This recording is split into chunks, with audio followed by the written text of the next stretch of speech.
think about contrast. Okay, contrast is very powerful in human perception and human behavior and psychology. Contrast. We're always comparing things to other things. We're always contrasting them with our other experiences. Okay, so if you get a new car, you're comparing it to your other car that you had. That's why you like it so much, right? And if it's not as good, you're looking at the places where it's not as good, and you're focusing on those. If it's better in some ways, you're focusing on those areas that are better. You're always comparing and contrasting. For really attractive women, their lives are different. They live in a different bubble. People naturally trust them more, naturally like them more, respond more positively to them. Men, like, roll out the red carpet. They know that they can have whatever they want. So when you're a challenge to one of those types of women, it really, the contrast is so dramatic, it's so huge compared to other guys. Really stands out. Stand up.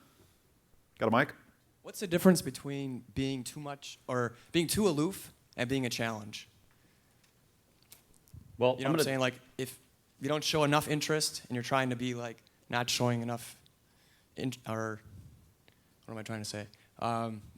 Basically, what's the difference between being a challenge and being too aloof? Like you don't care. That sounds like the difference between, what's the difference between an orange and a bicycle? A vest has no sleeves. You know what I'm trying to say? Yeah. I think what you're trying to ask is, can you be too aloof trying to be a challenge and have it not work? Right. Is that where you're actually going Yes. with this? Like, I've had situations where I didn't show enough interest. The girl was interested, but I acted too aloof, and I blew it. Well, I'm going to suggest to you, how do you know that that's what the problem was? A gut feeling. Okay. So, I don't know if you know. Really? Probably, you can be too aloof, but if you're doing all the things that really spark a woman's attraction, you know what I mean? You keep her laughing and you're busting her balls and you're having a really good time and you're unpredictable and it's always fun and interesting and she doesn't know what's coming next, but she wants to know, then your aloofness doesn't really play too much into it. Okay? And the reason why I'm kind of challenging you on this is because I'm at a point in my life right now where this is the longest I've ever been single in my adult life, and it's been, a couple of years now. The more aloof I am, the more just I don't even care, the more women pursue me. Still I get calls from women I haven't talked to in forever, and they just, they go, why don't you call me? They just can't figure it out. Yeah, if you can spark up the attraction enough at the beginning, yeah, they'll chase you forever. They really will. And yeah, we'll talk about some of that. Yeah, so being a challenge and being aloof, you know what I mean? Don't get them too confused. Don't get the distinction confused. You could be being a challenge by being a little bit aloof, but don't think that that's the whole technique. Okay, being challenging might be just challenging what she's saying, or it might be being difficult to reach. Let's try to keep this side of manipulative. Okay, being a challenge doesn't mean using this to intentionally manipulate a woman. It's you're being a challenge. And you can do that by just being who you are, if you do it the right way. Yeah. Let's roll forward. Yeah, well, actually, that's how I learned this. I realized that you have to create the challenge from the start. You have to somehow let the woman know that you're a challenge without, you can't say it, So I thought about what kind of guys were naturally challenging the women and, naturally hard to get. And the answer is, of course, guys who already have a girlfriend or guys who have their pick of women. So I was thinking, what would these guys do differently? How would they act differently at the beginning? right when they meet a woman that would let her know that this is a challenging guy and give her that feeling of I have to have him. So I came up with 5 main areas, and I tell you, if you master these 5 things and do it all, you're going to see amazing results. So the first thing you can do is hold on to your cards. Don't tell or show too much interest. Things that signal this at the start that you're interested are introducing yourself. If you're talking to a girl for 30 seconds, oh, what's your name? It kind of says that subtle vibe that you're interested, So if you hold back and wait till she asks your name, it's a powerful way to turn that around. A lot of guys also will try to impress women right away up front with, money, experiences, and that lets her know that you're interested. And, the wuss questions. Where do you live? What do you do? And, especially those really bad ones, like what kind of guys do you like? Am I your type? Those basically, like Chris Rock would say, Would you like some dick? You know, it's such a great point, the concept of don't try to impress women. Women have, you're trying to impress me, radar. They can feel it immediately when you start doing anything that has that intention of, I'm trying to impress you or get you to like me or think that I'm cool. And another way you can use this is very powerful is anytime a woman says anything to you where she's trying to impress you, hear it immediately and make fun of it.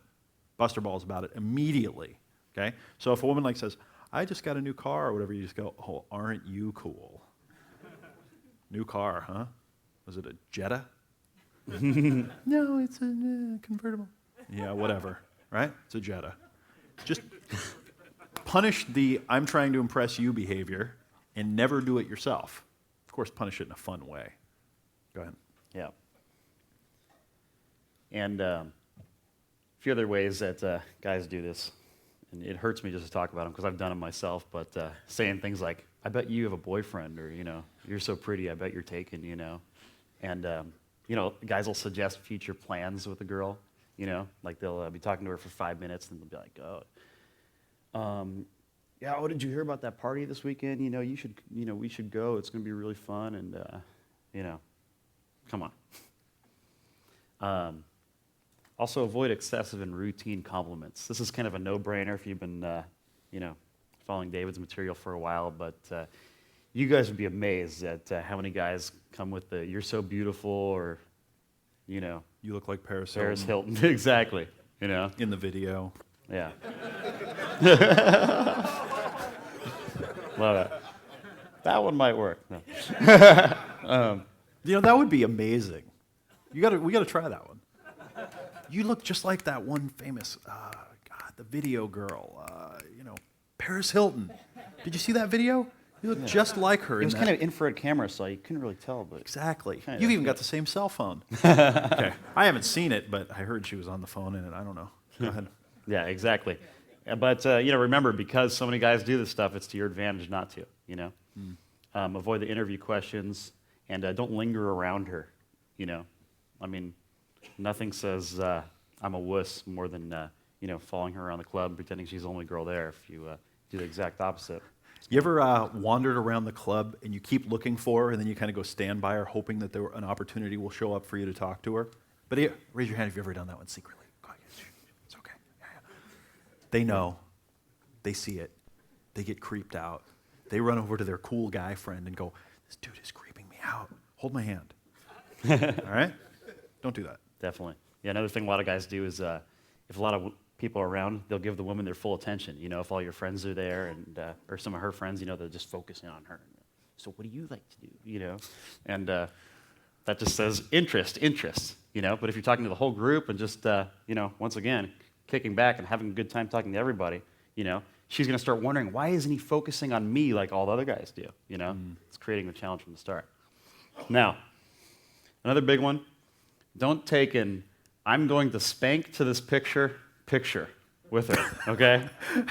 I see this every night I'm at the clubs, all right? And it's so bad. Don't take an "I'm going to spank to this picture." Exactly. The worst way to do it is guys will just go up and be like, "Hey, can I take a picture with you?" Or "Can I take a picture with you and your friends?" And they know that they're going to bring the picture back and show it to their boys and possibly spank to it.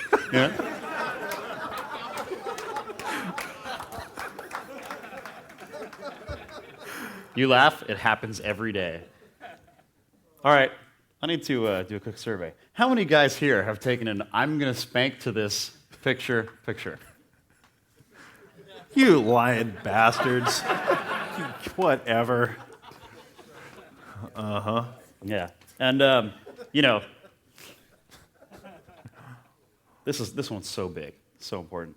There's a right and a wrong way to take a picture with a girl. There is a right way, but, some guys will do it really bad. They'll say, "Hey, can I take a picture with you?" as their opening line, Some guys will just, be talking to her for a little bit. "Hey, what time is it?" And then take the picture.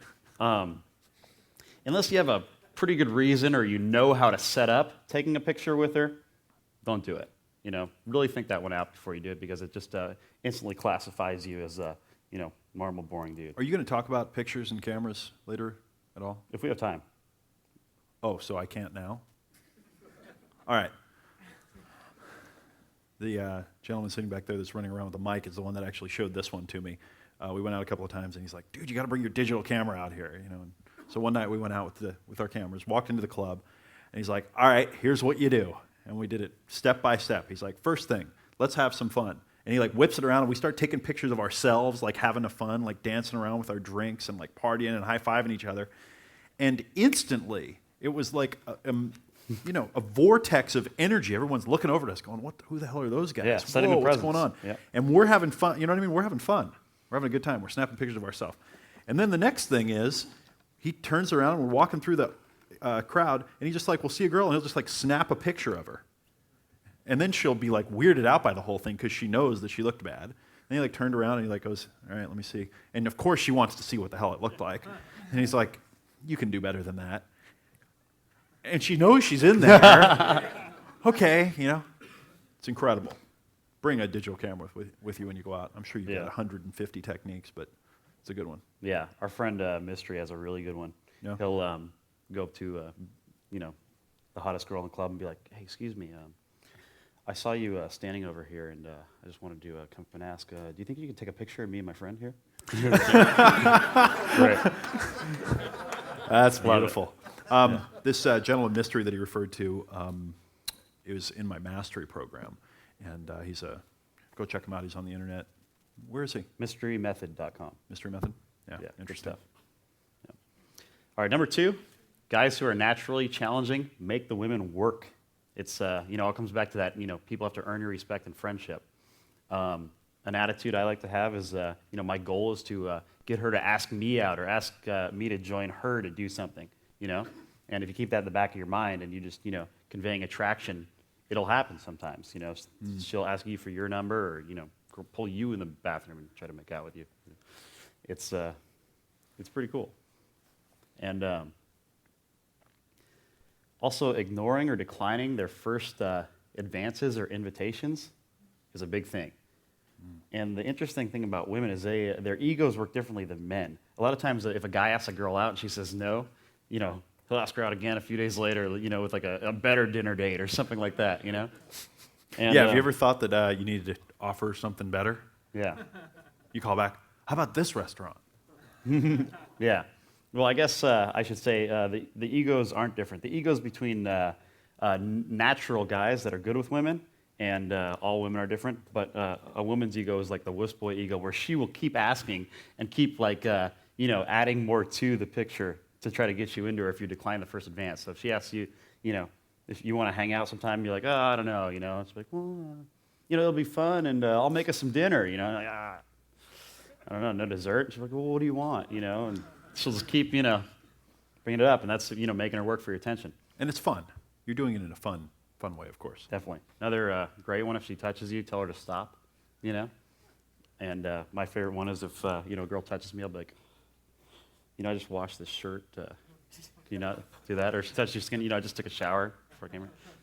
Good one. Don't hit on her or do typical guy stuff, When the second you start hitting on a girl, what does she have to do work-wise? Nothing, You're doing all the work, and the power's in her hands. Also, giving her fun tests, kind of like you're qualifying her. You can give her real tests, like asking the interview questions in a way like you really care about the answer, so what do you do? And if she says waitress, like, roll your eyes. Or a little fun test, like I like to do like I call it the ice cream test, And I'll be talking to a girl, I'll be like, "Wait a second, what's your favorite ice cream?" And she's like, "Vanilla." I'll be like, "That's -1 point," If you had said chocolate mint, I would have asked you for your phone number right there, Now, if you had said Neapolitan, I would have walked away. So you're still like, somewhat of a chance with me. Just little funny stuff like that. Girls like it, and it sets the frame that you're the selector. It's a big thing. Also, if you can make her qualify herself to you, that's another big one. If, you can get her to express qualities about her that make her different from other girls, and you can ask her, So, what makes you different from all the other girls here, Or another one I got from Mystery is, okay, so tell me, what are 3 things that any guy would love about you besides your looks? You know, that's an excellent one. Number 3, use takeaways. Regular guys do not use takeaways. And what a takeaway is, if you, start talking to her and you leave, one of my favorite things to do is get girls laughing, then walk away. Or, I'll start talking to her, and then one of my friends will come over, and I'll start talking to him instead. Or start talking to one of her friends, and then she's like, whoa, it just creates that little challenge right there.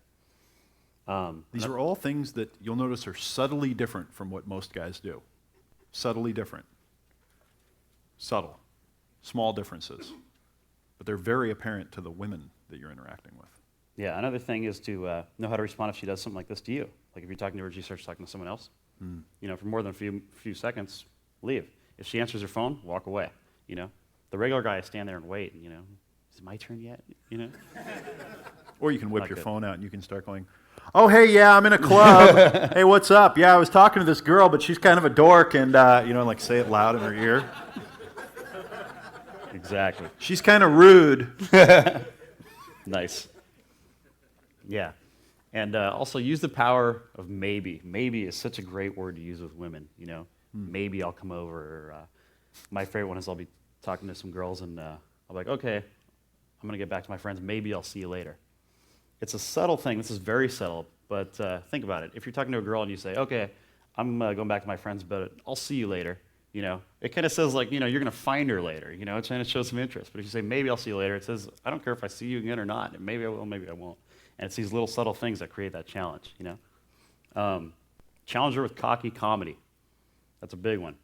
If you're talking to a girl about, what you're up to this weekend, say you're going to, hot nightclub, you can say things like, oh, but I don't know if you're up to it. You guys probably couldn't hang with us, You can't roll with the big dogs. That's right. What size rims do you have on your car? One of the nights when we were out, I won't give you the whole setup, but we were talking to this girl. She was sitting next to him.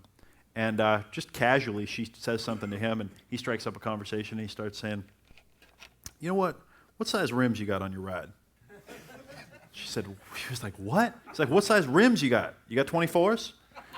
And she was so like, and she was like, no, and he was like, I can't even talk to you. Yeah. I can't even talk to you. She's like, no, I can't. He's like, if you don't get 24s and they ain't spinning. Yep. And then another girl came over, and he's asking everyone, what size rims you got? You got 24s? And this one girl comes over, and she had 20s, and they had spinners. And so she was all proud. She's all, I got 20s, and they get spinners. And then he's like, they ain't 24s? No, I ain't talking to you. Yep.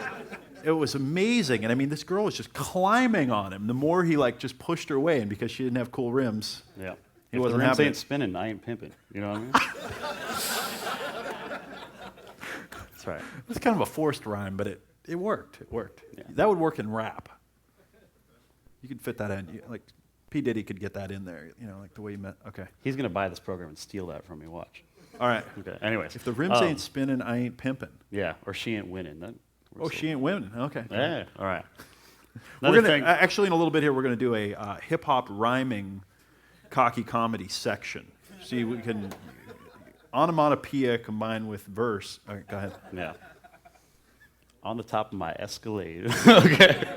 Get me off of this. All right. Accuse her of checking you out, trying to romance you or seduce you. This is a great one.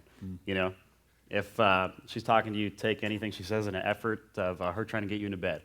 It's a great one. That's actually kind of verbally stating the challenge, and you can do that if you do it in the right way. Also suggest that she has to buy you things or take you somewhere nice if she wants to spend more time with you. That's one of my personal favorites. What's in it for me? Number 5 is body language. If you lean back and relax, it has that effect of, what do you got? You're just kicking back. Also, not turning to face her right away, not orienting your body language towards her. Like if she's standing next to you and maybe she's facing this way and you start talking to her, most guys will be like, whoosh, right up in her face, and she's still facing this way at the bar, and it's just, it's kind of intimidating and kind of weird. But if you start talking to her and then, subtly wait for her to kind of, as she gets more interested in you, come over and then maybe give her a little bit, It's like she's earning your full attention. And she's got to, really put some work in if she wants to get you all the way around facing her. Another big one is make her close a distance.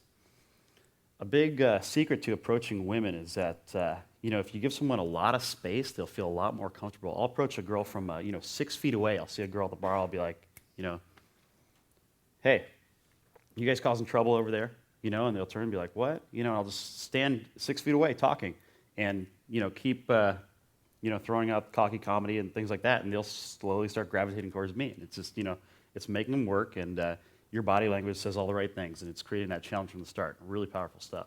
Make her close the distance. I think one of the biggest mistakes that guys make in bars and nightclubs is focusing all their time on one girl. They'll meet one girl that puts so much into the interaction. If it bombs, they'll follow her around for the rest of the night and try to get another shot at it, and that's just a complete waste of time. And what I like to do when I go to clubs, I try to meet every girl that I think is attractive and I might want to get to know better. Spreading it out. And when you do this, not only does it give you a lot of options, but you subconsciously come across as more of a challenge because when you know that the woman isn't your only choice, she'll feel it as well. So it's a big piece of the puzzle. Yeah, we're going to transition right now. We're going to start talking a lot more technique. Okay, so you're going to get a lot of ideas. They're going to come at you rapid fire. Okay, so get ready to take some notes. Keep some clean paper in front of you. And I do recommend that you write down the ones that stick out, the ones that sound like something that could really work for you. So you're going to get a lot of stuff the rest of the day. Go ahead. Yeah. So here's how I do it. When I see a girl or a group of girls I want to meet, I'll go up to them and say something funny, get them laughing, and then maybe even start a small conversation. And then I'll tell them I have to get back to my friends, and maybe I'll see them later.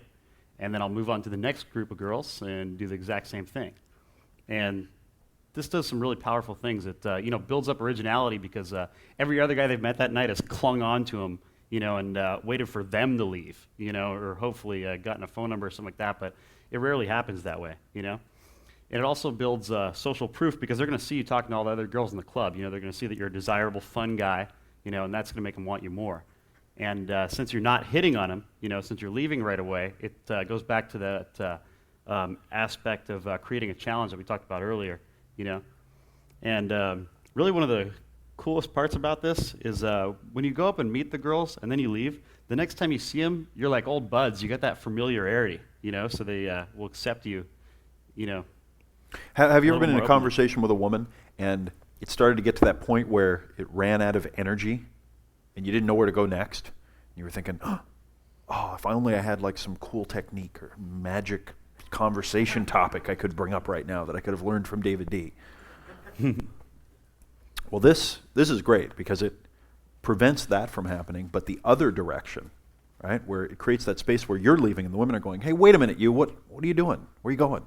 Yeah, and it also will start to slowly build up comfort with their group of friends as well. If you go up to the whole group and get them laughing, then you leave, then you come back, it's a little bit easier to single out the target because you've already made all the friends laugh, so they've already kind of accepted you, And this is really all about the fishing concept. You're going around to different groups of girls, you're throwing out the bait, and seeing who takes it,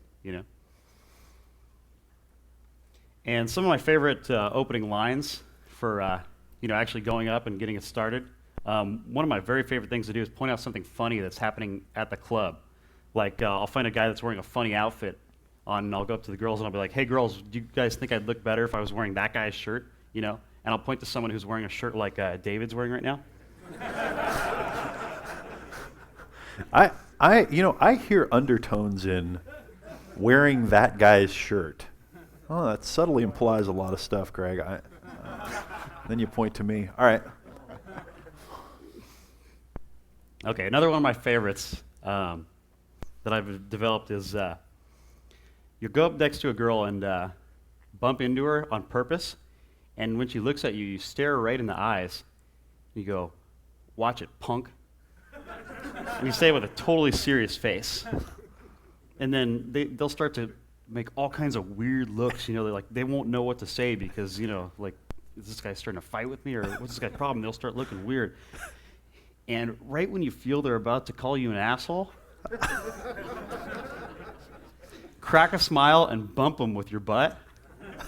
And you can even add in, I'm just kidding, you goof, or whatever, and they'll crack up laughing, and then you're in, And it's completely different than anything they've ever seen. It's totally ballsy, and it totally works.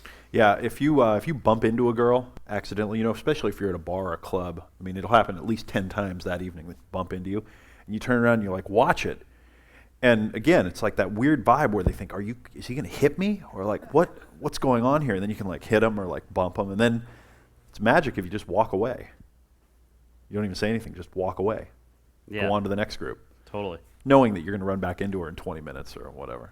Yeah, the same thing if she bumps into you. If a girl bumps into me at a club, I'll be like, whoa, watch where you're going, And that's just casual, but if you say it in the right tone, like, watch where you're going, and she's like, who's this guy, And just, give her the look again, and pretty soon she'll realize that you're messing with her. And, because it has that cockiness to it, it instantly sets you apart from all the other guys who've come up and asked her what time it was. Yeah, anytime you can, if you're, and again, this is fun. There's a fun spirit to this. It's not mean-spirited at all. Anytime that you can lead a woman, you're in a club or bar especially, which is fake reality, and you can lead a woman down any path. She thinks that you're going down a path, and you know that she thinks you're going down there, but she's wrong, and that at some point it's going to be revealed to her. Just play that up. Keep going. Because when you finally do reveal to her that you were just messing with her, then, the energy is like, you jerk. Yeah, when they hit you, it's always a good thing. Well, as long as they hit you from the neck down, I should say. And the waist up. That's right. Like from. Yeah, but I personally feel. What if they hit you in the titty? I personally feel though if you don't get hit from the neck up at least once in your life by a woman, you're kind of like missing out on that life experience. Take that as you want to. But anyways, another one of my favorites is go up to a group of girls, and this is a fantastic one if the girls are sitting down at a table, and just jump into the seat next to them and be like, hey girls, sorry I'm late. Traffic was crazy getting over here. You guys didn't order drinks without me, did you? What do you got me coming? That's an excellent one if girls are sitting at a table. I've also, I know a guy that will, if he sees a guy and a girl that are together, he'll wait till the guy goes to the restroom and he'll go and jump in there and start talking to the girl while the guy's in the bathroom. Another one of my favorite things to do is start a thumb war with her. And this can be a great opening line. You just go up to her like this, and she thinks you're going to be a lame guy and introduce yourself. And then when she grabs your hand, you switch into thumb war position and start going back and forth, And don't even say the thumb war song. She'll start singing it, and then, kick her butt and declare victory or whatever, But it's a great, funny way to get it going. You guys know that I love thumb wrestling, probably. You've heard me talk about this one. It is one of the greatest things you can do. And if you can be, when you're wrestling her, if you can be like not even paying attention to the game and like taunting her while you're doing it, you suck. I am going to dominate you right here in front of your friends. And then like, boom, and then turn around and walk away. Just be like, whatever. There's a magnet pulling you back. The gravity is just like. Yeah, that's another one of those ones kind of like, the high five or the cheers that you can go around and literally do to like every girl in the club, just go do thumb war and, yeah, and go to the next girl, like, who is this guy? It's really funny. Now, the key with this is to do or say something flirty every time you see her. The great thing about meeting women in bars and nightclubs is it's kind of like you're in this arena, I mean, usually the women will come in and stay for a few hours, so you know that you're going to see them again. So, some of the things I'll do when I see them again after I do the initial approach and leave is I'll, find something else that's going on in the club, someone else wearing something funny. There's a bar in San Diego named Thrusters, and one of my favorite lines there was I'd be like, hey girls, did you know that this bar Thrusters used to be a gay bar with the same name? And that would always get them laughing, so find little things like that about the club that you're at. No comment. Go ahead. Used to be a gay bar.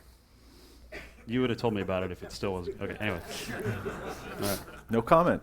All right, another great one is tell her that she looks like she's up to something. Like, are you guys planning something over here? What's going on? You guys just look suspicious. And I'm like, what? It's a good one. You can tell a short, funny story about something that happened to you, or is going on right now. Give her a wink and a smile as you're walking by. Give her a high five. Touch her glass with yours and say cheers. Accuse her of following you and tell her to stop. That's a great one. And Then I have this other thing I came up with. I call it the name bet, for lack of a better word. And what I'll do is I'll go up to some girls and get them laughing or whatever, and then I'll say, okay, let's make a deal, all right? What's your name? Jennifer. I'm Craig. Okay, I tell you what. If I forget your name later tonight and I see you and I can't remember it, I'm going to buy you a drink. But if you forget my name, you have to buy me a drink. And of course they'll be like, oh, okay, cool. And I'll do this to like a group of 3 or 4 girls, and then I'll leave. And then the next time I see them, all 3 of them run up, Craig, Craig, Craig. And it always feels good to have girls, running up to you, yelling your name, Now, the downside of this is if you forget their names, you're in trouble. So make sure you write them down or have a good memory before trying this at home. Yeah, the cool thing about this is every time you see the girl or group of girls, you're building up that anticipation. You're strengthening the challenge every time you leave, It's kind of a cycle. And if you hang out in like a bar scene in your town, and you start to see the same people over and over, sometimes this will progress over weeks and months. You'll see the girls and you'll say something funny and start talking to them and leave, and then maybe they'll take off and you won't see them for the next week, and then it's on again. It just keeps on going and going. And that's kind of how you get your pipeline built up, and that's when you'll start getting phone numbers on a consistent basis, really by minimal effort. You'll just be relaxing. You'll start seeing these same girls, and that's why I like going to the same places over and over. Another thing I like to do is position myself in a high-traffic area, so I don't have to actually go seek girls out. I'll find a spot with a walkway or something like that where people are coming through, not running through, but just coming through at a slow pace, so you can stick out the glass or clink or have time to make a funny comment while they're passing by. And of course, if they stop and talk to you, then that's what you're looking for. There's always a place at the bar that's the natural place where everyone goes up to get a drink. You know what I'm talking about? Like everyone just kind of crowds around that part and they kind of wait in line. If you can grab a bar stool that's right next to that place, it can be fantastic. Because all night long you'll have women bumping into you and touching you and you with me? There'll be all kinds of opportunity. You'll just be ready-made. Something you were talking about earlier triggered something in my mind. Raise your hand if you feel self-conscious about going out to a bar alone. Interesting. Interesting piece of information for you. A lot of the guys that I know that are the best in these places like going out alone. They prefer it. Isn't that interesting? And if you have an issue there and you'd like a little homework assignment to get over that, here's what I recommend you do, tied in with this technique. Here's your homework. Go out on a Friday or a Saturday night to a place that's incredibly busy. Okay, a place that's really busy. You know it's going to be packed. And go early before everyone. Get in there at like 8 or 9 before anyone's there and get that spot. And your assignment is to sit in that high traffic spot and not talk to anyone. Drink your drink and look at people and notice that no one cares that you're there. They don't even notice you. All night, I want you to notice that. And by the end of the evening, you'll realize, from experience, really, you'll have the experience that nobody cares that you're there alone. You'll probably wind up getting into some conversations, even though I told you not to. And you'll notice that it doesn't matter that you're alone. It doesn't matter. And if you do deal with some, if a woman says something to you like, well, who are you here with? Or are you here with anyone? It's actually an incredible opportunity to turn it around and make it about her and not about you. Important? Stand up, take the mic. When you say that it doesn't matter to the people who are the naturals, why is that the case? What is their mindset? Well, naturals find out, they've found that other people hinder them from success. They hinder their success. Someone that's really good, the people that are the best in the world at whatever they do, they typically are really good on their own. They're great, you with me? They're great leaders.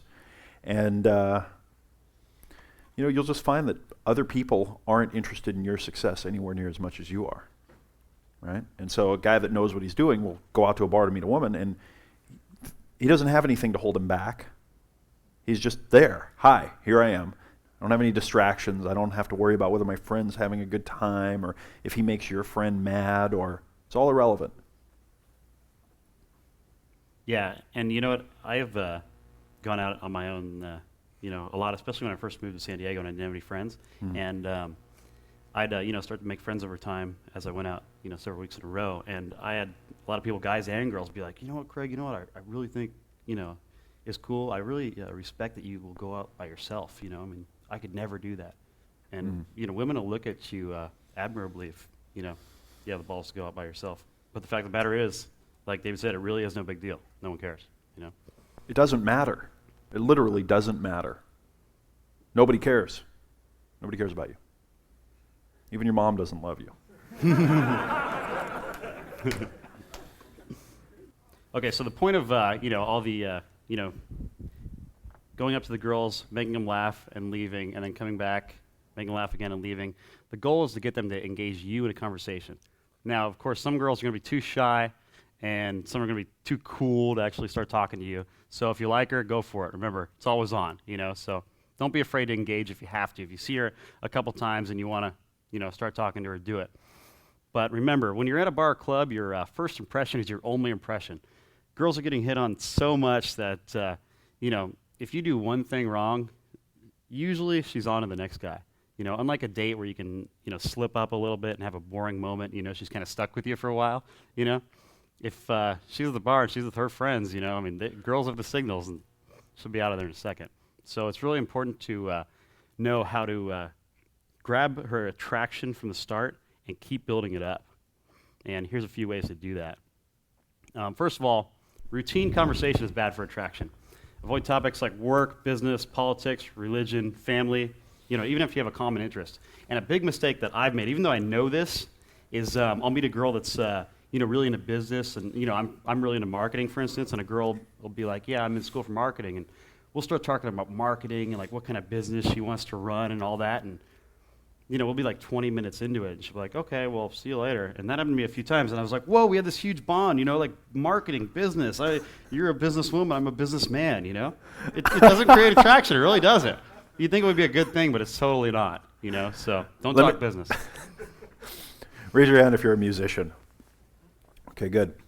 You remember that time when you walked into a bar or club and you saw like the hot girl on stage playing music well or singing really well, and you just fell in love with her instantly because she was such a great musician?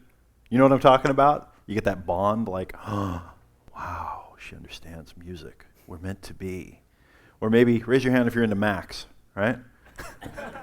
You met that girl who was like, yeah, I'm a designer and I've got the new G5. And you're like, oh, the G5 connection. Very bad. Actually, no, I'm serious. When you have these kinds of things, you think you're having a big connection, and to her, you're back into dumbass talk.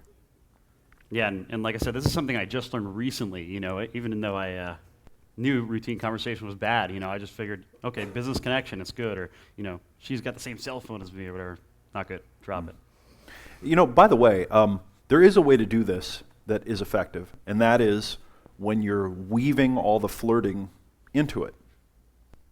Okay? So let's say you mentioned something about your business, and someone's talking to you and she goes, oh, are you into marketing? I'm in marketing too. Okay? It's a great opportunity not to say, oh, really, what kind of marketing do you like? But to say, yeah, but you probably suck and I'm really good, and so we don't really have anything in common there either.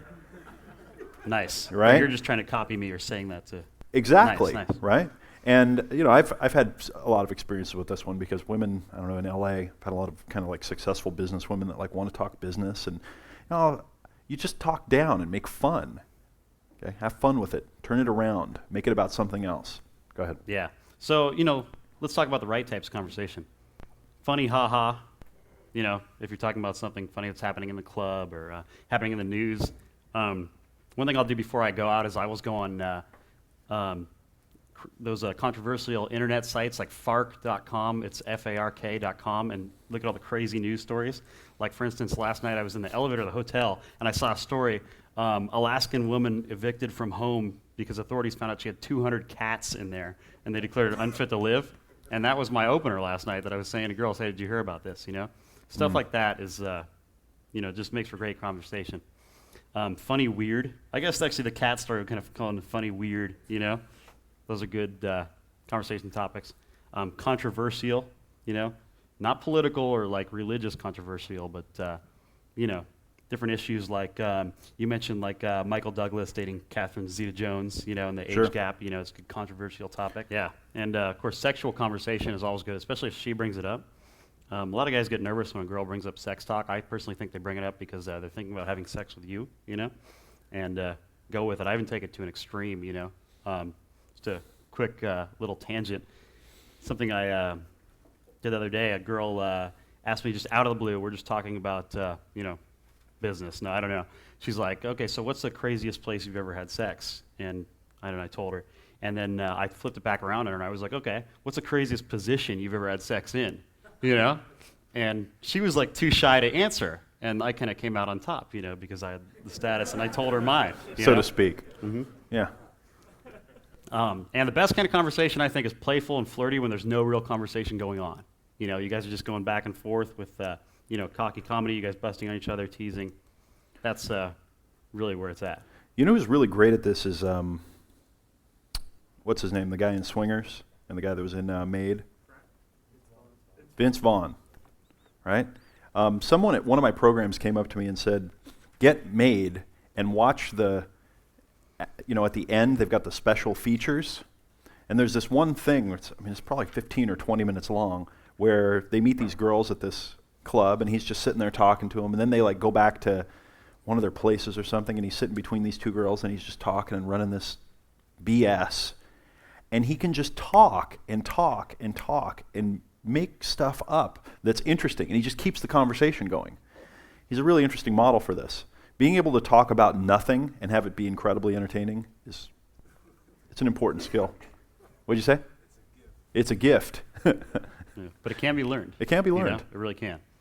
Along the same lines, you got to keep that conversation exciting. If it starts to get into the boring zone, if you start talking about business, don't be afraid to just interrupt and say, okay, this is boring, let's talk about something else, And even if it's stupid, like one of my favorite things I'll do if, it starts going down that wrong direction, I'll be like, okay, let's talk about something more interesting. What's your favorite color? And she'll be like, huh? And, whatever she says, she'll be like, oh, it's blue. I'll be like, wrong, it's red. And she'll be like, wrong, it's my favorite color. I'm like, no, it's red. I know it's red because, red is a color of romance, and I know you're trying to romance me right now. It's a good one. Steal it. Excellent. A few other fallbacks for boring conversation. Once again, find something funny going on around you in the club and point it out. A guy trying to hit on a girl who's obviously not into it. A guy who's checking her out. And you can make this up too. You can say, hey, that girl over here is checking you out. It's always a good one. Or the guy with the dorkiest outfit. And you guys will notice I keep coming back to this, find things in the club to talk about because they're things that, the women in there can directly relate to. And I would encourage all you guys, when you go out to bars and clubs, just try to find things that are off right away. And you automatically will have, a stack of 5 conversation subjects or, conversation starters, things to say, And with all these regular guys out there, there's always some funny stuff going on, Never short of that. Another thing, you can play a game and tell you're going to set her up on a date and, pick out funny-looking guys in the club that she's going to date, and then have her pick out some girls for you, You can also pick out girls that she has to go on a date with. That's a good one. Tell her to entertain you with a funny story or joke. That's something else I'll do, too. I'll be like, okay, this is getting boring. Tell me something interesting. Or tell me a joke or tell me something funny, And put it back on her, it's making her work, There's a couple little fun games you can play with them too that girls love. Little playful stuff like favorites, and I'll be like, okay, what's your favorite ice cream? And then I'll be like, what's your favorite food? And we'll go back and forth. Just stupid stuff. It's totally pointless, but it's getting to know each other in a way that's not typical. You're finding out favorites, songs, movies, and stuff, but it's not the way she's used to giving out that information, so it's kind of fun and playful. Yeah, learning how to ask questions in an interesting way that's fun and bizarre, okay? So instead of just saying, oh, what kind of food do you like, say, what's the most bizarre restaurant you've ever worn out to eat at your favorite kind of food restaurant? Make goofy stuff up. Ask things in a bizarre way. Like he said, favorites. He said, what's your favorite color? And she said, blue. And you go, no, it's not. It's red. What? Yeah. Another great one I like to play is I call it the name game, for lack of a better word. You say to a girl, hey, remember when you were in elementary school and your teacher had you write your name down and you have to put something after each letter, And then I'll be like, okay, what's your name? Jen? All right, J. Jumps around a lot. E. Extremely nerdy. And, needs to stop following me around the club, Saying stuff like that just, totally gets them going. Then you have them do your name, And this is a good opportunity to find out where they're at with their ball-busting skills, too, If they go off your name and come up with some funny stuff, too, then well, personally, I like that, when a girl can go back and forth. So if she comes up with some funny disses on the letters of my name, it's always a kind of a good sign, Yeah, it's funny. We're talking about stuff here that literally is childish. This is like kid play. And I have a lot of guys that go, well, how do I find out about her, and how do I get to know her really, and when is it okay to transition into normal conversation, and when can I be a regular guy, and this and that. And I'm thinking, you're in a bar or a nightclub. You're in virtual reality. This is not real. What are you talking about? That would be like saying, I would like to build this incredible virtual reality machine with the glasses and investing billions of dollars into it. And then you go to your lead programmer and say, the first thing I want to do is have a normal conversation with someone in there. I want to ask them what they do and have them give me an honest answer. That would be my perfect. Oh. No. All right, so let's talk more about how to make regular conversation interesting. Sometimes you'll meet a girl and you'll legitimately want to know what she does for a living or, where she lives. It's okay to ask as long as you do it in the right way. You got to keep it cocky and funny. So, to find out where a girl lives, if she's wearing a lot of jewelry or something like that, I'll be like, I bet you live close to a mall, don't you? And if I want to find out where she's from, I'll wait till she does something stupid and I'll be like, you don't get out much. Are you from Delaware or something like that? We're close to Delaware. Be careful. Who's from Delaware? Yeah. Oh, dude. Should not have admitted that. If I want to find out what she does. So what do you do? Are you a tuba player or something? Because you've got tuba written all over you, And then she'll be like, shut up. And then after all these, you say, no, seriously, what do you do? How about you've got tuba playing lips? Wow.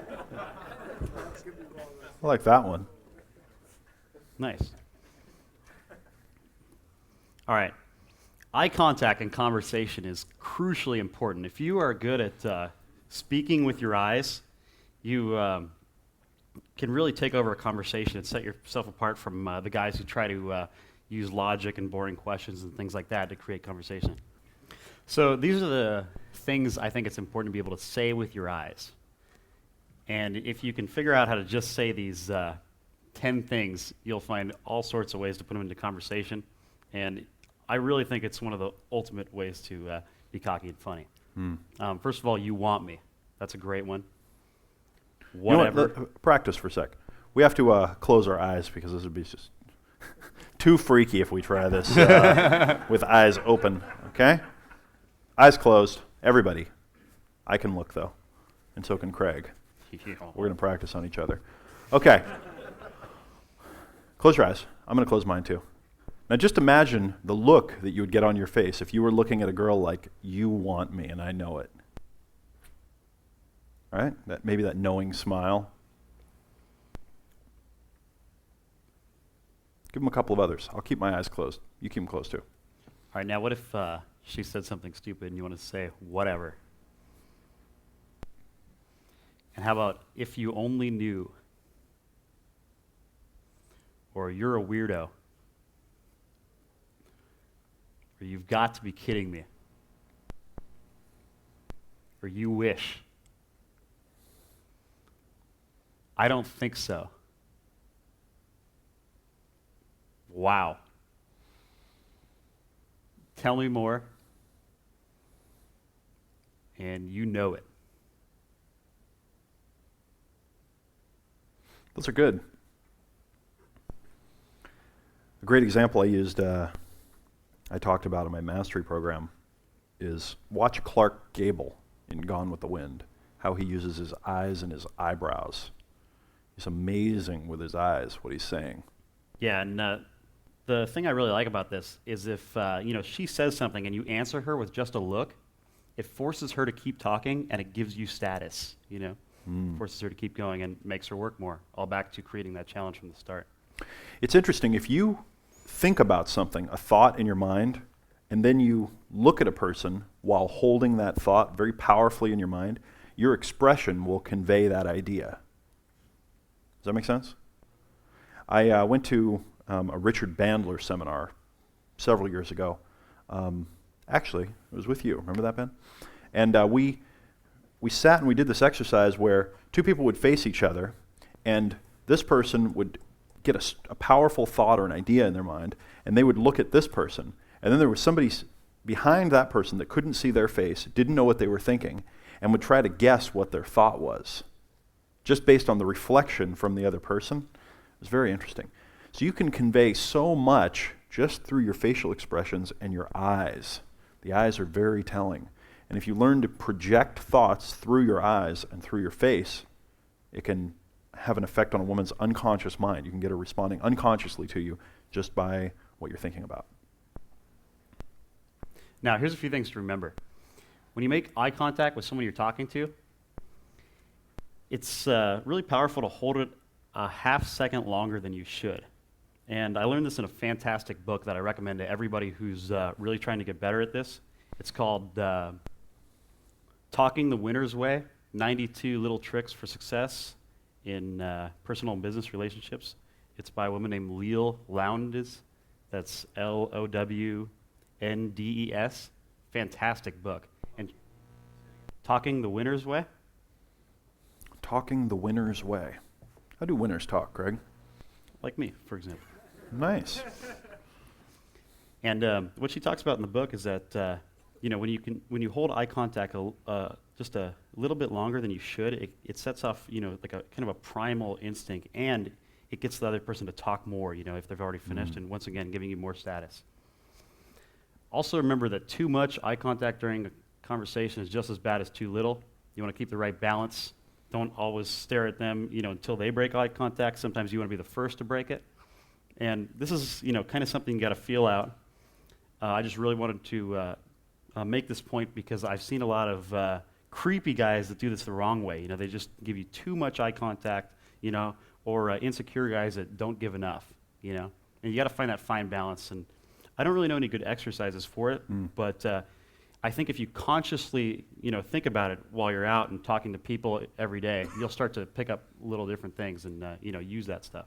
I've tried to study as much as I could about this area, but there's really not that much out there. There's not much good information about eye contact and communication through the eyes. And I've been reading some interesting books lately. One of them talked about how people that go to zoos often try to make eye contact with the bigger mammals and hold it until that animal looks away because they get to feel superior, right? By dominating the trapped animal, right? Nice. Interesting, huh? Yeah. Well, that's very telling, though. They've taken videotapes of people that didn't know that they were being videotaped, and that's what they do. They try to subliminally dominate that animal, but not in that way. Whoa. I know that perverted laugh when I hear it. And another one is that status is often communicated through eye contact. And what's interesting is I just read one book that said that some high status people will maintain eye contact for longer, and that's how they communicate it. Whereas some will look away and break eye contact with you so that you can't have their attention. That there are different styles of communicating higher status with eye contact. So look for these things, okay? This is, some of the best information that I've read, and just knowing that, I think, can, help you see things a little bit differently. And again, you'll notice some high status people, they will just look right at you until they dominate you. And some high status people will, as soon as they make eye contact with you, they look away and they just get about their business. Yeah, this is something that a lot of people are born with, So this is another really big piece you can pick up just from watching guys who are naturally good with women and naturally just, powerful people who are good at conversation, interaction. Guys that are naturally good with women, by the way, you'll notice that the eye contact that they make with women, there's always a purpose to it. There's always a look on their face of some kind. They're always up to something. Okay? They don't just look at women like this going, oh, that's very interesting. Oh, you're a dancer. Oh, wow, that's neat. I was a dancer once. There's always some kind of thing going on. Okay? If a woman says, oh, yeah, I'm a dancer, he'll look at her and say, oh, interesting. There's always communication. There's always something. There's an angle coming from the eyes. And, of course, it's very powerful when what you're communicating with your mouth is the opposite of what you're communicating with your eyes, so that it's incongruent. Did you have something you wanted to share? Yeah, stand up. Microphone, please. Thank you, sir. I find that I have a habit when I'm making initial eye contact with a woman. I see her somewhere, and I make eye contact, but it's like a nervous thing. Like I find myself smiling or nodding or something, and I want to know, how not to do that and what the alternative is, because I also don't want to look weird or combative. Okay, I can teach you to probably not do that pretty quickly. Okay, stand up. Look at me. Pretend that I'm a woman that you just looked over at, right? Okay, so look over at, glance at me, and then pretend that you got that thing. And by the way, you know what we do? Unconsciously, humans signal interest with a little flash of the eyebrows. So it's almost imperceptible. But when they're interested in something unconsciously, they flash their eyebrows. And you probably do that and smile when you see the woman nervously. You're like, oh, right? Okay, so do it right now, and then when you turn and you look at me and smile a little bit, slap yourself across the face real quick. Okay, good. So do that every time that happens, so she can see you doing it. And after a few of those, you won't do it anymore. So then is it expressionless then, or what is the alternative to that? Well, let's just work with this for a sec, because this is a great question. You get some value from this little piece here? Okay. I had a dream. This is an interesting one here. I had a dream a while back. It was probably, 6 or 12 months ago. And in the dream, I had the revelation of how to attract women. Of course, it didn't quite work exactly the same in the real world. But in the dream, I was turning and looking at women how I talk about in my book and other places, to move your head slowly and don't blink too quickly and just pay attention to your communication. And I got a real distinct impression in my mind from this dream. It was like something out of my unconscious. And if you were a dangerous, dominant male, the leader of your pack or of your group, and you were out hunting or foraging or something like that, and you came across a lone, sexually attractive female, okay, let's pretend that this is 100,000 years ago, how would you look at her? Dinner. Like dinner? It's interesting, right? But how would you look at her? Okay, think about how predators look at their prey. They usually squint their eyes, and it's totally different. It's a completely different look than, oh. That's not, when you're watching Discovery or, the National Geographic, the lioness who sees the baby gazelle doesn't go, right? It's like there's a different energy about it completely, right? So I don't know how to get you to stop it, except I think that if you slap yourself every time you feel yourself doing it while she's looking at you, I think after 3 or 4 of those, you won't do it anymore. You'll at least stop that behavior. But there's another energy, there's another side of you that you can kind of let loose. Most guys don't have the nerve to do this kind of thing, to see a really attractive woman and she looks at them and to just look back at her with that, I am going to eat you alive look. But that's what the guys who are naturals do, because they pick that up. They see that signal. She has, when you use your dial-up modem, you hear it dial up and then it goes, and it goes up to the higher octaves. That's what's happening in that moment. It's are you guys going to go up to the higher octaves very rapidly and start there, or are you going to stay down here with, oh, hi. And then you're going to wait 3 hours and walk up to her finally after you've been stalking her and showing up everywhere she is at the club and going, hi, oh, wow. I mean, I can't believe I keep seeing you. Do you know what time it is? You following me? You with me? Opposite ends of the spectrum. How would you look at a woman if really you were the dominant male of your troop and you were out foraging or hunting or whatever and you came across her? You came across her. This is one of those guys that takes this, I'm going to spank to this picture. I didn't see who it was, but I'm sure of it. No doubt. All right. Okay. This is the great part about getting to be up here. Love it. All right, go ahead. Okay. And, one more quick note about eye contact. When you do break eye contact, if you do so downwards, you break by looking down, it signals submissiveness.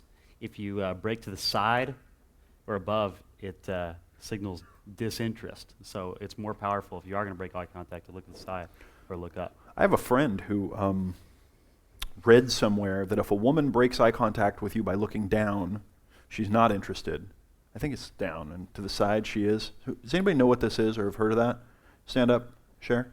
Actually, I documented. One of the things I really like to do is, if I'm meeting a woman or I'm interested in her, is I'm going to several times make eye contact, and I'm going to communicate multiple times before I even talk to her, and start communication that way.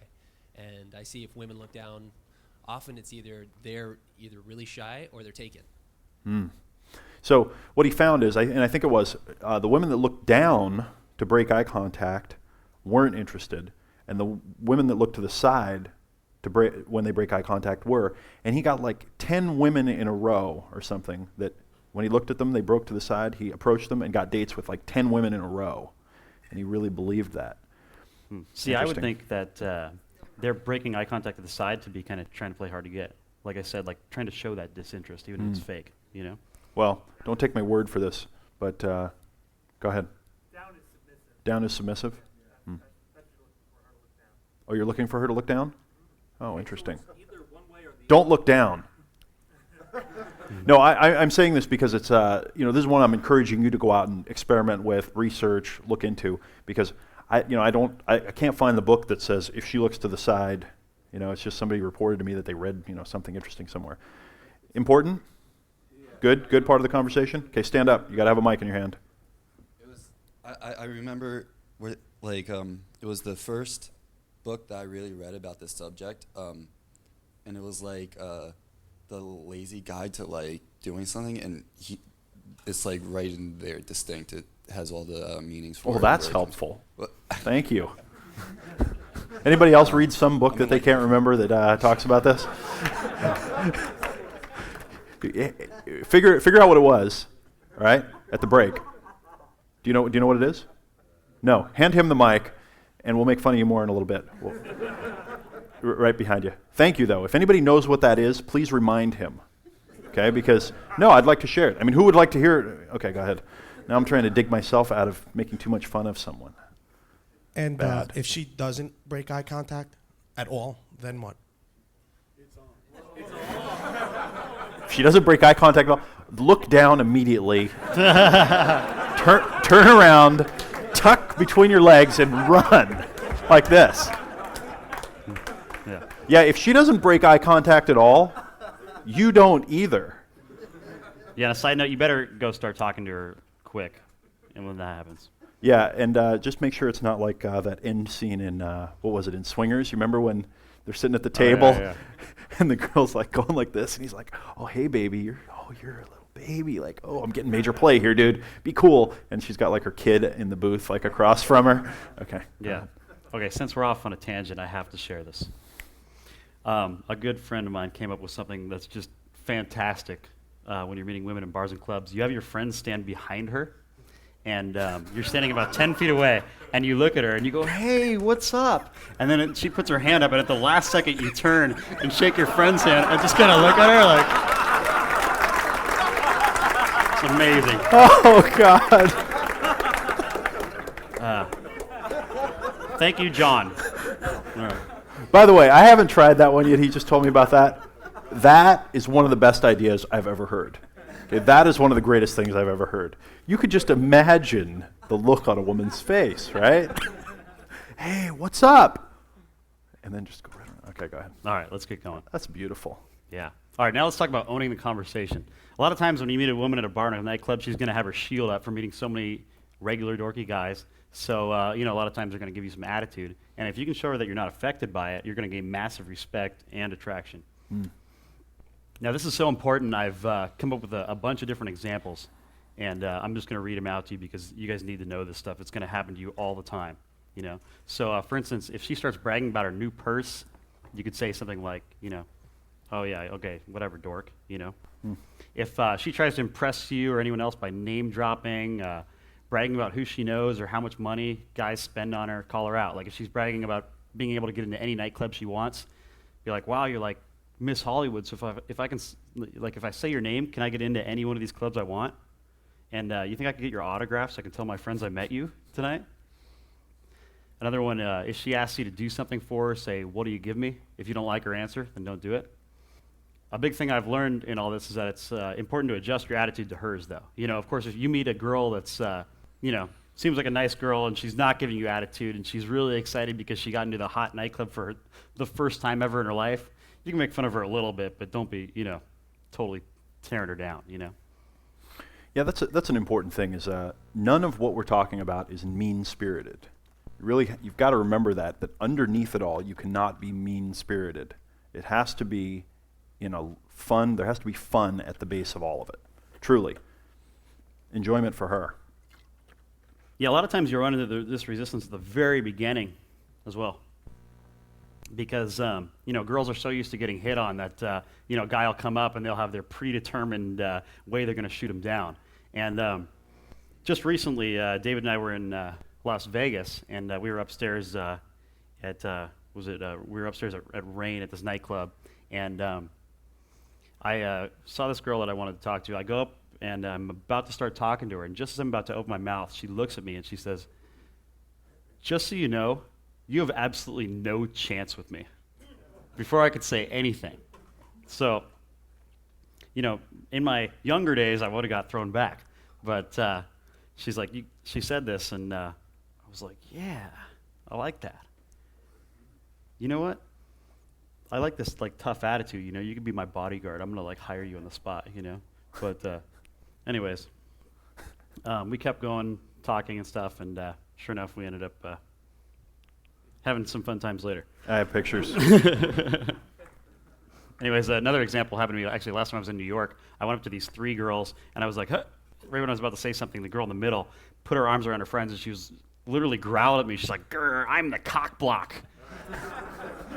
And I stuck my hand out. I was like, nice, I'm the cock block for my friends too.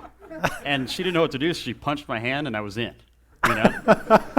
So, you know, if a girl gives you that attitude right up front and you just go with it, you just say, yeah, and give her a high five or, you know, give her the fist and, you know, respect that, you know? Yeah, it's great. Now, a major issue you're going to run into at bars and nightclubs is girls that are out with friends. Girls never go out alone. They always go out with, you know, 1 or 2 girlfriends, guy friends, you know, 10 girlfriends in the sorority chain holding hands, whatever. So, and if you do meet a girl that's out alone, be very careful. Handle with care. Amen. Yeah, so it's usually best to address the whole group when you first approach. You know, talk to everybody there. Of course, there are some exceptions to this too, you know, if they're not in earshot or whatever. But you have less of a chance of her friends pulling her away if you start talking to all of them. Tell them all the funny story or whatever you're going to say, you know.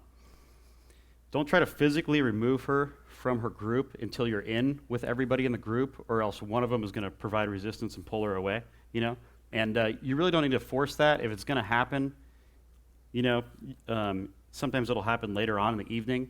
And there's been plenty of nights where I've hung out with a girl and her friends, you know, and then later on we'll go and do her own thing, you know. So don't force pulling her to the dance floor or out of the club or wherever right away, you know. Yeah, also, you know, another counterintuitive thing is that if she's enjoying herself and is having more fun with you than with her friends, and then you say, hey, let's go dance or let's go do something, she'll go tell her friends, I'm leaving you guys to go hang out with him. And then you're like the good guy. And you can even like then say like over her, you can go, yeah, I wanted to hang out with you guys, but she's like being rude and wants to like talk to me alone or something. Right? So when you make it her idea. Nice. Another thing I want to stress is the power of that instant date that David was talking about earlier. You know, if you can lead her to another part of the club, it's going to build an instant connection with her. she's going to feel like she's already done something with you. And, don't, again, don't worry about just bringing her. Grab her and her friends and bring them all out to the dance floor. Just, bring them all to the next club. And, you'll end up alone with her later once you get comfortable with her friends and her friends realize that she's comfortable with you. There's no need to force it. This is a great point. When we were in Australia doing our seminar, a few of us went out and met up with this large group of wild and crazy women. And we all left together and went on to another bar. And it was amazing because now we're at another bar and we've got this big group of women with us, and we're together. They won't leave us. And they're now competing for our attention with each other. Very powerful when you bring the whole group. Definitely. Now let's talk about things you can do to build up the conversation, little physical tricks. These are really powerful additions to your cocky comedy. And I learned this again from watching naturals, watching how they interact with women. It's not all words. They do a lot of fun, playful stuff that gets the girls laughing, and the girls get into it. And just a few examples. You can pinch her in the side or poke her when you bust on her really good, or put her in a headlock, give her noogies. That's a good one. Don't mess her hair up too bad though. One of my other favorites, if she busts on me really good, I'll put my hand out like this, say good one or whatever, and she puts her hands here. I'll smack her hand and say the next one's going to be on your ass, so don't push it. It's a great one. Also, when you say something sarcastic, instead of smiling to break the session, just turn bumper with your butt, like I was talking about earlier. You can also poke her in the stomach, like Pillsbury Doughboy. Bumper with your arm, say watch it, punk. You guys agree on something, instead of doing the standard high five, give her the rock. Always a good one. And another interesting thing that girls love is the claw. David hadn't seen Liar Liar. He didn't know what the claw was. Do you guys know what the claw is in here? Have you guys seen this? Okay. And this is a hilarious one when you're talking to a girl and one of her friends. You can say to her friend, what the weird thing is about Jen? She's like, what? I don't know, for whatever reason, Jen really loves the claw. And they go, grab her in the stomach, It's funny. Use it at your own risk, but no, it's a good one. Another one I learned from David, this is a great one, is say, do you like when guys do this, and reach behind her neck and grab her hair lightly right there, I guess depending on how far into the conversation you are, you could pull a little harder and have better results, but, use good judgment on that as well. Another one of my personal favorites is oftentimes when I'm getting introduced to a girl, or again, she'll say something funny, or I will, and I'll go to shake her hand. I'll pull her hand up like I'm going to kiss it, and you can almost see them roll their eyes, like, "Oh God, not another one of these guys," And then at the last second, you turn and kiss your own hand. You give it back. Magic. Oh, that's good. That's good. Yeah. Couple of things that Craig is talking about here. Anytime you can treat a very attractive woman like she's one of the guys. Now again, think in context. You're at a bar or club. She's got all this attention, and you're treating her like one of the guys. You're pushing on her. All right. When something happens, you go like this and you give her the rock. Who has never done this with a really attractive woman? Right. Good. You need to start doing that immediately. The rock is in right now. It's big time, yeah. Really, exactly. Black is the new brown. Whoa, this is very profound. And pink is the new, okay, I won't go there. Anyways. What the hell was I saying, Craig? Oh, The Rock. Doing things that are like, she's one of the guys, one of the buddies, one of the dudes, one of the bros. Start calling her dude. It's one that I do a lot. I go, dude, you are so stupid. What are you doing? And then if she does anything cool, or she busts on me and it was funny, I'll go, it was funny,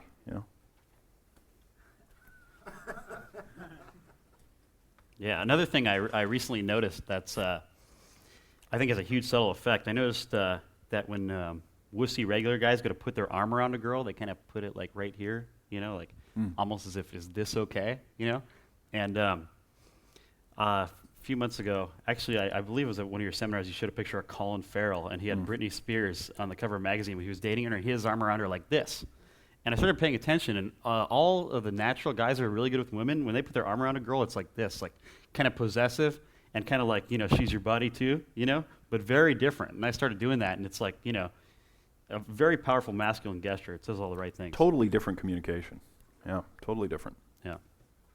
So now I want to share with you guys a couple things I do to really amp up the conversation. Once you're already in, things are going well. There's a little game that I think I learned in, elementary school or something like that. And I turned it into what I call the how well do you know your body test. And the way it works is you take a girl's hand and you hold her hand and you have her put her arm out like this. And you touch that spot right at her joint, where the elbow meets on her upper forearm. And you say, okay, close your eyes, and I want you to tell me when I get to this spot. And then you start at her wrist, and you slowly run your finger up her arm until you get to that spot, and you say, tell me when to stop when I hit it, And they will always tell you to stop early, and that's like, the funny part of the game, So the way I set it up is I say, okay, let me give you a test. I want to see how well you know your body. So I'll grab her hand. I'll be like, okay, I'm going to touch this spot right here. Now, close your eyes. Tell me when I get there. And you run your finger up slowly, and, she'll almost always miss the spot. And you can say, okay, this is the 10 scale. This is the bottom of your wrist is 0, and right here is 10. And you're above right here, that's about an 8. You know your body like an 8 on a 10 scale, Or sometimes I'll adjust it so it doesn't look like she knows that well. I'll be like, okay, ready for part 2? Because that's not conclusive. And then this I didn't learn in elementary school. I kind of made this one up. But part 2 of the how well you know your body test is you start on her knee, and the spot is right here, where her, like right on her hip, on her inner hip. And you tell her to close her eyes and start going up, right here, her inner hip. And watch her face when you're doing this. It's entertaining, to say the least. Girls get really turned on by this stuff and get some thinking. I'm getting turned on all the just right thinking things. about you doing it to me right now. Yeah, that's a great one. Can you do that one on yourself? I'll try later and get back to you. All right, go ahead. Yeah. Another one of my favorite ways to really amp up attraction is, I don't really have a name for this. It's probably good. Naming things is, Just get on with it. We want the technique here. All right. Another one that I like to do. You got any pickup lines, by the way? Got a couple. Okay, good. We'll right. get to those. Go ahead. Okay. Another really powerful technique I like to do is I'll ask the girl, I'll be like, so do you give good hugs? And she'll be like, yeah, of course. I'll be like, okay, show me. And when you say show me, you don't go like this. Just, kind of keep your arms down like, she has to work and stay in one place, and make her come to you. And she'll come to you and give you a hug, and then give her a pretty honest rating, Okay, that was a 7, And then she'll usually say, oh, could you do better, or what would make a 10, And like I said, this is when things are already going well, you already have talked to her for a while, so. And then you go and you give her a killer hug, and How does one slay the woman with the killer hug? well, that's a great question. I learned this from watching A Natural as well, To give a girl a really sensual killer hug, you start with your hands on her sides, like wide open, and kind of rub your hands firmly across her back as you're giving her the hug, and pull her in, so she can like kind of feel your strength and power, and pull her really close, and then hold for just a second, but always let go before she does. And as you're letting go, do the opposite and kind of drag your fingertips along her back, and then say, okay, what was that? And she'll usually say a 9 or whatever, and then I'll say, okay, are you good at whispering in people's ears? And she'll be like, huh, whispering in people's ears, And they'll usually ask you to do this one first. I don't know why, but they always do. And when they ask you to whisper in her ear, you go along the side of her face with your thumb, like slowly stroke her face and come around the back of her neck, reach up and grab behind her hair and pull, and lean in and kind of breathe, like, so she can feel your face like right near her neck. And right when you get to your ear, say, never mind. And back away. It says all the right things, and then, The next time we do this, I'm going to have a glass of Crevassier sitting right here next to you. It's going to be right here. Nice. Yeah, and then you can go from there. You can be like, okay, so you're a good kisser, or, naturally progress, By the way, what was really going on with all these little games that he suggested here? What was really happening? Yell it out. Go ahead. Yell. Elevating attraction. What was it going on? Yell it. Building anticipation, getting physical. Okay, all of these things. But what he was doing was he was saying, let's play a game, or what it is I'm messing with you. But as he's messing with her, she's going, uh-oh, this guy knows a lot of stuff. Right? This guy gets it. If you can, if at some point you can demonstrate to a woman that you know how to touch her very, very gently and very slowly, anything that you do, if you can just communicate that in the first few minutes somehow, there will be thoughts that will be going through her mind. Wow, I haven't met a guy that knows how to do that in a long time. Why am I thinking about that? Whoa, I wonder what other things he could do with his hands.